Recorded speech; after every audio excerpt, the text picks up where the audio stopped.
आफ्नो भाषाको ज्ञानलाई आम्दानीको स्रोतमा बदल्ने कुरा कस्तो होला? आज हामी नेपालमा घरबाटै फ्रिल्यान्स लेखन र अनुवादको करियर कसरी सुरु गर्न सकिन्छ भन्नेबारे एउटा प्रष्ट खाका कोर्दैछौँ। ल सुरु गरिहालौँ है त। घरमै बसेर आफ्नो भाषाको सिप प्रयोग गरेर आम्दानी गर्ने सुन्दा नै कति राम्रो लाग्छ हैन? वास्तवमा फ्रिल्यान्सिङले यो अवसर मात्र दिँदैन, यसले त अनुभव र आर्थिक स्वतन्त्रताको एउटा पूरै नयाँ ढोका नै खोलिदिन्छ। आजको हाम्रो यो यात्रालाई 5 भागमा हेरौँ। सबैभन्दा पहिले अवसर के हो भनेर बुझ्छौँ। त्यसपछि तयारी कसरी गर्ने, मतलब आफ्नो सिप र पोर्टफोलियो कसरी बनाउने। अनि काम चाहिँ कहाँ खोज्ने त, त्यो पनि हेर्छौँ। चौथोमा पहिलो क्लाइन्ट कसरी पाउने भन्नेमा केन्द्रित हुन्छौँ। र अन्त्यमा यो यात्रालाई सुरुबाट सफलतासम्म कसरी लैजाने भन्ने रणनीतिबारे कुरा गर्नेछौँ। ल त सुरु गरौँ पहिलो खण्डबाट, अवसरको ढोका। यहाँ हामी विशेष गरी नेपाली र अङ्ग्रेजी दुवै भाषामा राम्रो दखल राख्नेहरूका लागि माइक्रो फ्रिल्यान्सिङमा कस्तो सम्भावना लुकेको छ त्यो खोतल्नेछौँ। अब माइक्रो फ्रिल्यान्सिङ, यो शब्द सुन्दा अलि गाह्रो लाग्न सक्छ, तर यो एकदमै सरल कुरा हो। सोच्नुहोस् त, इन्टरनेटको प्रयोग गरेर साना साना डिजिटल कामहरू गर्ने, जस्तै कसैको लागि एउटा ब्लग पोस्ट लेखिदिने वा कुनै सानो डकुमेन्ट नेपालीबाट अङ्ग्रेजीमा अनुवाद गरिदिने हो। यस्तै कामहरू नै माइक्रो फ्रिल्यान्सिङ हो। यो आफ्नो सिपलाई घरमै बसेर विश्व बजारमा पुर्याउने एउटा गजबको तरिका हो। ल अब लागौँ दोस्रो खण्डतिर, तयारी। भनिन्छ नि, युद्धमा जानुअघि हतियार तयार गर्नुपर्छ। फ्रिल्यान्सिङको यो मैदानमा हाम्रो हतियार भनेकै हाम्रो सिप र हाम्रो पोर्टफोलियो हो। त्यसो भए यिनलाई कसरी तिखार्ने हेरौँ। यहाँ केही अत्यावश्यक सिपहरूको सूची छ। पहिलो त नेपाली र अङ्ग्रेजी दुवै भाषामा राम्रो पकड हुनै पर्यो। दोस्रो, टाइपिङ स्पिड कम्तीमा 30-40 शब्द प्रति मिनेट हुनुपर्छ। अनि गुगल डक्स र एमएस वर्ड जस्ता सफ्टवेयर त चलाउन जान्नै पर्यो। र अलिकति एसइओ मतलब सर्च इन्जिन अप्टिमाइजेसनको आधारभूत ज्ञान भयो भने त सुनमा सुगन्ध। यति भएपछि अरूभन्दा एक कदम अगाडि भइन्छ। अब कुरा गरौँ सबैभन्दा महत्त्वपूर्ण सम्पत्तिको पोर्टफोलियो। यो भनेको मैले काम गर्न सक्छु भनेर हल्ला गर्नु होइन, यो त हेर्नुहोस् मैले यस्तो काम गरेको छु भनेर देखाइदिने ठोस प्रमाण हो। क्लाइन्टले खोज्ने भनेकै यही हो। त्यसो भए एउटा बलियो पोर्टफोलियो कसरी बनाउने त? ल यी 4वटा सजिला स्टेप्स हेरौँ। पहिलो, आफूलाई राम्रो ज्ञान भएको विषयमा 2-3वटा स्याम्पल लेख्ने। दोस्रो, अलिकति विविधता देखाउने, मतलब कहिले ब्लग पोस्ट, कहिले सोशल मिडियाको लागि कन्टेन्ट। तेस्रो, यसलाई एउटा ब्लगमा वा एउटै पीडीएफ फाइलमा राम्रोसँग मिलाएर राख्ने। र चौथो, यदि अनुवादको काम गर्ने हो भने एउटै कुरालाई नेपाली र अङ्ग्रेजी दुवैमा देखाउने। कति सजिलो! ल हाम्रो हतियार तयार भयो, सिप पनि छ, पोर्टफोलियो पनि बन्यो। अब के गर्ने? अब मैदानमा उत्रिने बेला भयो। तेस्रो खण्डमा जाउँ, काम कहाँ खोज्ने। यसमा हामी नेपाली बजार र अन्तर्राष्ट्रिय बजार दुवैलाई हेर्नेछौँ। मुख्यतः 2वटा बजार छन्। एकातिर छ हाम्रो आफ्नै नेपाली बजार।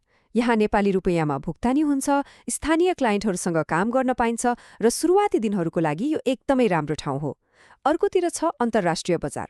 यहाँ डलरमा कमाई हुन्छ, संसारभरिका क्लाइन्ट भेटिन्छन् र स्वाभाविक रूपमा कमाईको सम्भावना पनि धेरै हुन्छ। नेपाली बजारमा काम खोज्ने हो भने इलान्स, ट्रिलोजी जस्ता डिजिटल एजेन्सीहरूलाई हेर्न सकिन्छ। उनीहरूलाई कन्टेन्ट राइटरहरू चाहिरहेको हुन्छ। कुमारी जब जस्ता जब पोर्टलहरूमा कन्टेन्ट राइटर वा ट्रान्सलेटर भनेर सर्च गर्दा पनि धेरै अवसरहरू भेटिन्छन्। अनि रोलिङ फ्रिल्यान्स जस्ता प्लेटफर्महरू त खास नेपाली प्रोजेक्टहरूकै लागि बनेका हुन्। अब जाउँ अन्तर्राष्ट्रिय बजारतिर। यहाँ त अपवर्क र फाइबर जस्ता प्लेटफर्महरू राज गर्छन्। अपवर्कमा सफल हुनलाई आफ्नो पोर्टफोलियो देखाएर एउटा स्पेशलाइज्ड प्रोफाइल बनाउनु एकदमै महत्त्वपूर्ण छ। फाइबरमा चाहिँ आफ्नो सेवालाई एउटा आकर्षक गिग बनाएर बेच्नुपर्छ, जहाँ कामको नमुना प्रष्ट देखियोस्।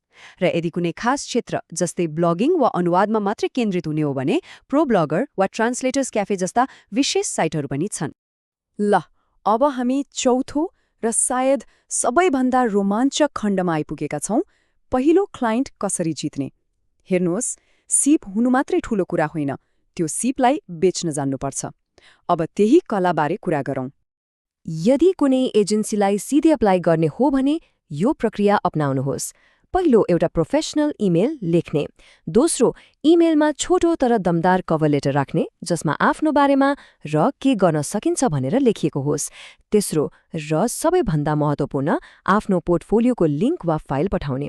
र यदि 5-7 दिनसम्म कुनै जवाफ आएन भने एकपटक नम्र भएर फलोअप इमेल पठाउँदा केही बिग्रिँदैन। अनलाइन प्लेटफर्महरूमा त प्रोफाइल नै सबै थोक हो। यसलाई आकर्षक बनाउन केही कुरामा ध्यान दिनुपर्छ। एउटा राम्रो प्रोफेसनल फोटो राख्ने ताकि मानिसहरूलाई विश्वास लागोस्। बायोमा म अरूभन्दा कसरी फरक छु भन्ने कुरा प्रष्टसँग लेख्ने। आफ्नो विशेषज्ञता जस्तै म ट्राभल ब्लगिङमा राम्रो छु वा कानुनी अनुवाद गर्छु भनेर किटान गर्ने। अनि आफ्ना केही उत्कृष्ट कामहरू प्रोफाइलमै देखिने गरी राख्ने। यसले क्लाइन्टलाई आकर्षित गर्छ। र अब हामी आइपुग्यौं हाम्रो यात्राको अन्तिम खण्डमा। सुरुदेखि सफलतासम्मको यात्रा। पहिलो काम पाउनु चाहिँ केवल एउटा माइलस्टोन हो, यात्राको अन्त्य होइन। अबको कुरा हो कसरी लामो समयसम्म यसमा टिक्ने, कसरी आफ्नो करियरलाई अगाडि बढाउने र बाटोमा आउने चुनौतीहरूलाई कसरी सामना गर्ने। ल हेरौं। अब सबैको चासोको विषय, कमाइ कति हुन्छ त? नेपाली बजारमा एकजना नयाँ फ्रिलान्सरले 500 शब्द लेखेको 500 रुपियाँ जतिबाट सुरु गर्न सक्छ। तर अन्तर्राष्ट्रिय बजारको कुरा बेग्लै छ। त्यहाँ सुरुमा प्रति शब्द 1 देखि 3 सेन्टबाट सुरु भए पनि अनुभव बढ्दै जाँदा प्रति शब्द 10 सेन्ट वा त्योभन्दा पनि माथि कमाउन सकिन्छ। सोच्नुहोस् त, डलरमा हुने कमाइले कत्रो फरक पार्छ। यो चार्टले कमाइको वृद्धिलाई एकदमै राम्रोसँग देखाउँछ।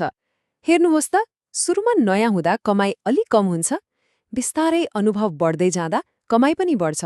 तर जब कुनै एउटा निश अर्थात् विशेष क्षेत्रमा विज्ञता हासिल हुन्छ, जस्तै म फाइनेन्सको बारेमा मात्रै लेख्छु भन्ने भयो भने कमाइ सबैभन्दा माथि पुग्छ। विशेषज्ञको मूल्य सधैँ बढी हुन्छ। लामो समयसम्म सफल भइरहनका लागि यी 5वटा सूत्रहरूलाई चाहिँ कहिल्यै नबिर्सनुहोस्। पहिलो, विशेषज्ञ बन्ने। दोस्रो, लिङ्क्डइन जस्ता ठाउँमा गएर अरू प्रोफेसनलहरूसँग सम्बन्ध बढाउने। तेस्रो, सिक्न कहिल्यै नछोड्ने। चौथो, सधैँ समयमा काम बुझाउने र गुणस्तर कायम राख्ने। र पाँचौं, क्लाइन्टसँग राम्रो सम्बन्ध बनाउने। याद राख्नुहोस्, एकजना खुसी क्लाइन्टले 10वटा नयाँ काम ल्याउन सक्छ। हो, यो बाटो सजिलो मात्रै छैन, केही चुनौतीहरू पनि छन्। जस्तै प्रतिस्पर्धा एकदमै धेरै छ। यसको समाधान कुनै एउटा क्षेत्रमा विशेषज्ञ बन्ने। कहिलेकाहीँ पैसा ढिलो आउँछ। यसको समाधान काम सुरु गर्नुअघि नै पैसाको कुरा प्रष्ट पार्ने। आम्दानी कहिले धेरै कहिले थोरै हुन्छ। समाधान एउटै क्लाइन्टको भरमा नपर्ने, धेरैतिरबाट आम्दानीको स्रोत बनाउने। हेर्नुहोस्, हरेक समस्याको समाधान हुन्छ। र यो सबैको सबैभन्दा राम्रो पक्ष के हो थाहा छ? यो काम सुरु गर्न लाखौँको लगानी चाहिँदैन। चाहिने भनेको केवल एउटा कम्प्युटर, एउटा इन्टरनेट कनेक्सन र सबैभन्दा महत्त्वपूर्ण, सिक्ने र अगाडि बढ्ने अटुट इच्छा शक्ति। यति भए पुग्छ। आज नेपालको डिजिटल दुनियाँमा राम्रो लेख्ने र अनुवाद गर्ने मानिसको माग दिन प्रतिदिन बढ्दो छ। यो एउटा सुनौलो अवसर हो। त्यसैले अब सोच विचार गरेर मात्रै नबसौं, आफ्नो ठाउँ बनाउनका लागि आजैबाट पहिलो पाइला चालिहालौं।